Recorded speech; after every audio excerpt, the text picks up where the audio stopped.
Olá, queridos alunos, eu me chamo Nayara, sou professora de língua portuguesa e hoje nós iremos trabalhar foco narrativo e a caracterização dos cenários e personagens em uma crônica. Vamos lá entender um pouquinho. Foco narrativo e caracterização dos cenários e personagens. Na aula anterior, nós estudamos um pouco da estrutura da crônica com ênfase no enredo. Hoje, continuaremos a falar sobre esse gênero, mas iremos conhecer um pouco sobre o foco narrativo e sobre a caracterização do cenário e dos personagens. Antes de analisar essas características na crônica, vamos relembrar o que é o foco narrativo. O foco narrativo se define pela perspectiva por meio da qual esse narrador opta para relatar os acontecimentos inerentes ao enredo.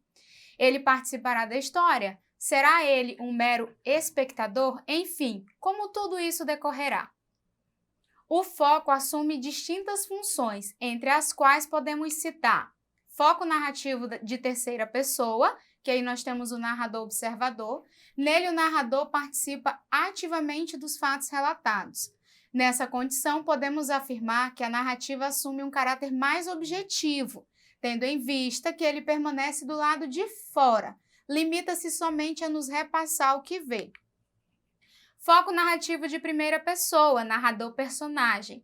Nesta modalidade, como o próprio nome nos indica, o narrador se torna também um personagem, assumindo a condição de narrador protagonista ou narrador coadjuvante. Por essa razão, afirma-se que traços subjetivos tendem a se manifestar, tendo em vista o envolvimento emocional mediante o desenrolar dos fatos. Então, entendemos um pouquinho, vamos lá continuar.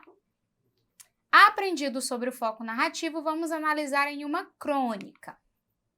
Vamos ler a crônica O Homem Trocado, de Luiz Fernando Veríssimo.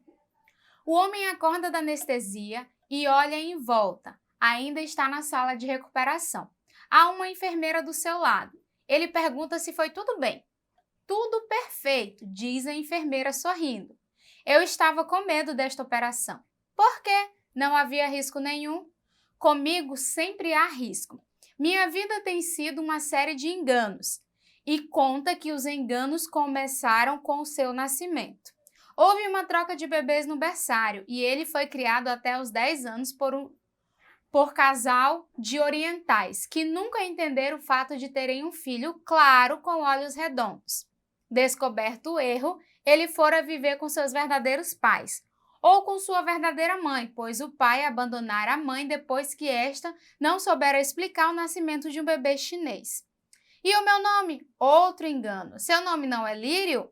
Era para ser Lauro. Se enganaram no cartório e os enganos se sucediam.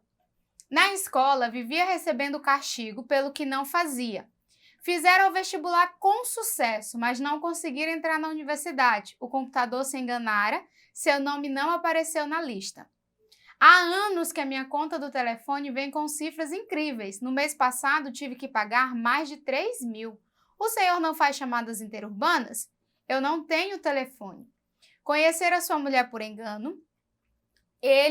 Ela o confundira com outro. Não foram felizes? Por quê? Ela me enganava. Fora preso por engano várias vezes, recebia intimações para pagar dívidas que não fazia. Até tivera uma breve louca alegria quando ouvira o médico dizer: o senhor está desenganado. Mas também fora um engano do médico. Não era tão grave assim.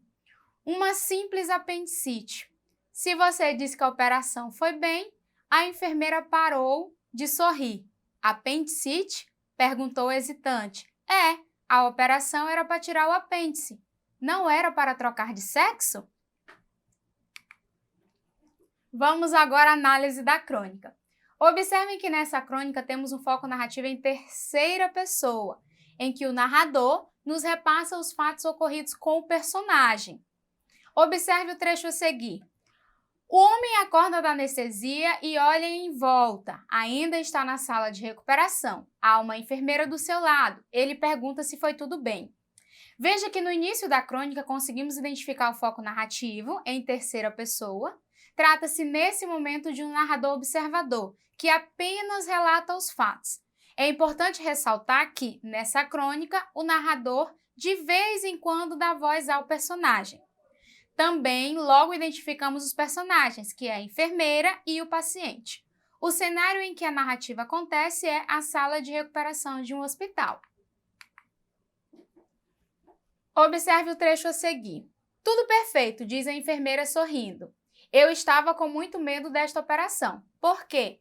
Não havia risco nenhum. Comigo sempre há risco. Minha vida tem sido uma série de enganos. E conta que os enganos começaram com o seu nascimento. Houve uma troca de bebês no berçário e ele foi criado até os 10 anos por um casal de orientais que nunca entenderam o fato de terem um filho claro com olhos redondos. Descoberto o erro, ele fora viver com seus verdadeiros pais ou com sua verdadeira mãe, pois o pai abandonara a mulher depois que esta não soube explicar o nascimento de um bebê chinês. Observem que nesse trecho é um exemplo dos momentos em que o narrador dá voz ao personagem, quando ele diz, comigo sempre há risco. Veja ainda que nesse trecho também o personagem começa a ser caracterizado. O narrador nos apresenta um pouco da vida do personagem, o qual mostra que toda a sua vida sempre foi um engano, desde o seu nascimento ao prognóstico do médico. Importante vocês lembrarem. No caso da crônica que acabamos de ler, trata-se de uma crônica humorística, pois o cronista, para atingir esse grau de comédia, adota um estilo particular. Há aqueles cronistas que usam da ironia para marcar sua linguagem. Há outros que abordam assuntos cômicos por natureza, ou ainda os cronistas que constroem discursos engraçados por meio de associações inusitadas. Quanto mais original e criativa, melhor será a crônica. Vamos a mais um trecho. Aqui a gente consegue identificar o humor da crônica. O senhor está desenganado, mas também fora um engano do médico. Não era tão grave assim, uma simples apendicite. Se você diz que a operação foi bem, a enfermeira parou de sorrir. Apendicite? Perguntou hesitante. É, a operação para tirar o apêndice. Não era para trocar de sexo? Observe que nesse trecho o personagem passa por mais um engano na sua vida.